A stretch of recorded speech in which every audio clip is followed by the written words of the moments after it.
माता कहती है कि पुत्र मेरे हाथ में शास्त्र भी है, शस्त्र भी है।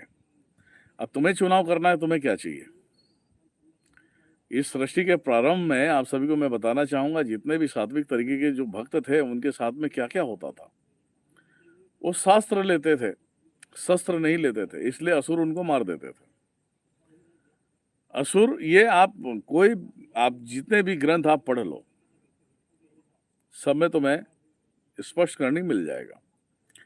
पहले जो भक्त शास्त्र लेते थे, शस्त्र नहीं लेते थे, इसलिए असुर उनको मार देते थे और उनको फ्राई करके मस्त में खा जाते थे।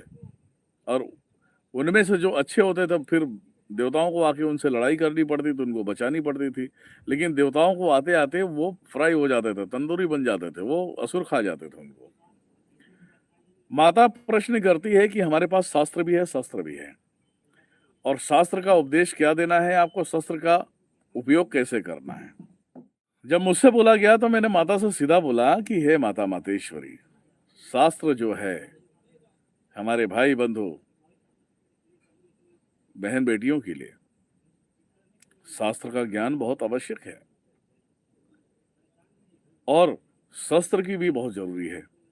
शस्त्र रहेगा तो मैं सामना कर पाऊंगा, शास्त्र रहेगा तो जवाब दे पाऊंगा। तो मुझे शास्त्र भी दिया है और शस्त्र भी दिया है। मैं ज्ञान भी देता हूं तो काटना भी जानता हूं, ये ध्यान में रखना। एक समय की बात है, मेरी अपनी कहानी है, दूसरी और की नहीं है। मैंने देखा एक चक्र होता है, समय चक्र होता है। समय चक्र में सबको आना होता है। एक नंबर से चालू होगा, फर्स्ट से चालू होगा, सेकेंड थर्ड ऐसे जाके फिर एक नंबर पे जाना होता है। ठीक है, तो एक जगह पे जाना होता है और वो चक्र जो होता है तुम्हारे जन्मों का तार होता है। तुम जब मनुष्य हो ना, जब देवलोक से जब आते हो तो देव देव होते हो तुम लोग, असुर नहीं हो तुम। मानव शरीर को धारण करने वाला इंसान असुर नहीं हो सकता, ये ध्यान में रखना। असुर नहीं हो सकता, राक्षस नहीं हो सकता। जब ब्रह्मा विष्णु महेश और पराशक्ति परमेश्वरी के समक्ष में जब जाते हैं देवता लोग, और देवता लोग जब जाते हैं तो बोलते हैं कि हे माता मातेश्वरी, हे महादेव, हे नारायण, हे ब्रह्मदेव, मैं पृथ्वी लोक तो मैं जा रहा हूं, गर्भ धारण होगा, उस गर्भ में मैं पलूंगा और उसके बाद जो मेरा यहाँ देवलोक में जो कार्य चलता है वो कार्य मैं वहां पे करूंगा। महादेव कहते हैं कि हे वत्स, ध्यान से सुनो। जब मृत्यु लोक में जब तुम जाओगे, जब किसी गर्भ में पलोगे और जब तुम्हारा जन्म होगा, तुम्हारी आंखें खुलेगी, तो उस दरमियान में हम सिर्फ तुम्हारे साथ में 5 साल होते हैं। 5 ईयर्स मतलब 5 साल तुम्हारे साथ में होते हैं। 5 साल तुम्हें हम हंसाने का काम करते हैं, रुलाने का काम करते हैं। भूख लगता है तो भूखों में कैसे लाना पड़ता है कि माता दूध पिला दे, उस तरीके से हम 5 साल सपोर्ट करेंगे। 5 से साल के बाद तुम्हारी याददाश्त शक्ति हम हटा देंगे। ये आप गौर से सुनना। आप नवरात्रि में तुम्हें एक अच्छा उपदेश देने जा रहा हूं जिसे आपने ग्रंथों में नहीं सुना होगा, ना तो ब्रह्मा के लेखनी में मिली होगी, ये गारंटी दे रहा हूं मैं, ना ब्रह्मदेव ने लिखा होगा। ये शब्द मैं बताने वाला हूं तुम लोगों को। जब मनुष्य 5 साल का होता है तब वहां से असर छूट जाती है, सारी शक्तियों का सपोर्ट हट जाता है। अब वो अपने हिसाब से जिएगा, अपने कर्मों को तरीके से बनाएगा, फ्रेश, जैसे कोरा पेपर होता है उसी तरीके से अपने आप को लिखेगा। वो बड़ा होता है, बड़ा होगा, बड़ा होने के बाद उसके मन में लालसा उत्पन्न होता है, फिर वो चोरी करता है या चमारी करता है या जो कुछ भी करता है, वो अपने कर्मों को बिगाड़ता है। ठीक है, वो अपने कर्मों को बिगाड़ता है, उन कर्मों के अनुसार वो इस मृत्यु लोक में फंस जाता है। वो समय का चक्र ही चल रहा है, 1 से 2 पे गया, 2 से 3 पे गया, 4 पे गया, ऐसे करके रिटर्न आके 1 पे अटकेगा। तो अनेक अनेक जन्मों में उसे कर्मों के अनुसार उसे दंड मिलता है। अगर अच्छा ज्ञानी है, अच्छा ज्ञानवान है, लोगों की भलाई करता है, लोगों को सपोर्ट करता है, तो माता महादेव उसे पूरा सपोर्ट करते हैं। वो पूरा घूम के जाता, गोल गोल घूम के जाता वहां पे, और उसी जगह पे खड़ा होता जहां पे पहले देव योनि में खड़ा था, जहां प्रश्न कर रहा था कि हम जाएंगे तो देवताओं वाले कार्य वहां करेंगे।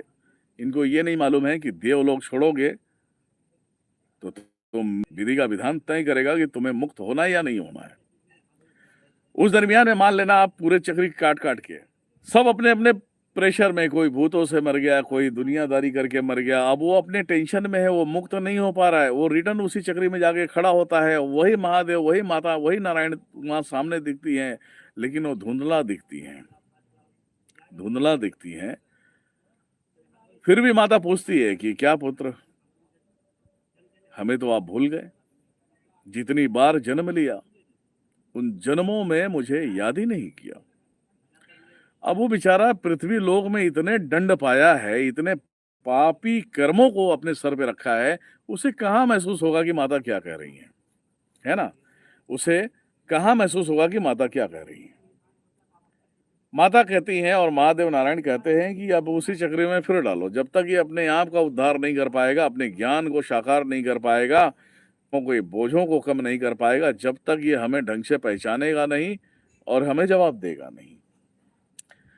इसी प्रकार से दिनेश्वर महाराज भी आया है, उसने भी कर्म बिगाड़े हैं, बहुत सारे कर्म बिगाड़े हैं, उस तरीके से चल रहा है। अभी जो मेरी चक्री, मेरा नंबर आने वाला है, और उसके पहले मैंने नंबर में पहले ही बोल दिया है, यही सवाल माता महादेव नारायण यही रखते हैं, क्योंकि मानव पे सबसे ज्यादा अधिकार माता का है।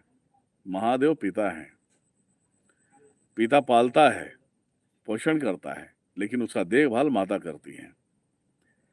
यही पराशक्ति, आदि शक्ति, परमेश्वरी अब दिनेश्वर महाराज से पूछती है। यह बहुत लॉजिक बात है। बोलती है कि पुत्र, अनेक जन्मों में मुझे क्या याद किए, या मेरे बारे में सोचा आपने? जरा सा याद आई है या नहीं मेरी भक्ति की? अब दिनेश्वर महाराज का जवाब क्या होगा वहां पे? क्या जवाब होगा? अब दिनेश्वर महाराज जवाब देता है कि हे माते मातेश्वरी, जगत जननी, जगत के पालनहार, दया की सागर, दया निधान, मैंने जितनी जन्म लिया उतने जन्मों में तो कभी आप मुझे छोड़े ही नहीं। आपने ही मुझे पकड़ के रखा और आपने ही ज्ञान दिया।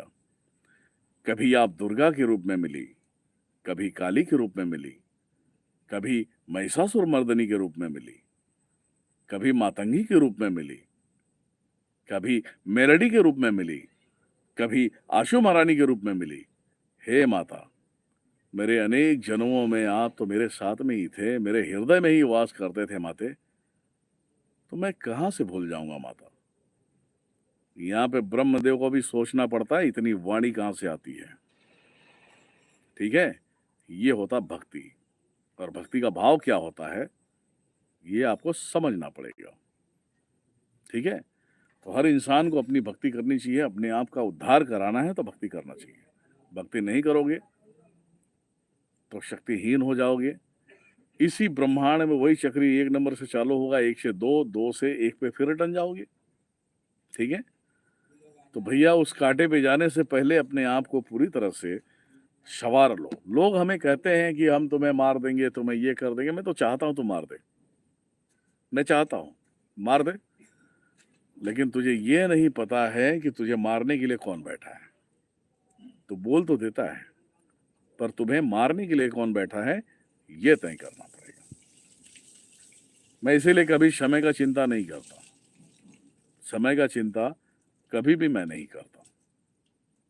ठीक है,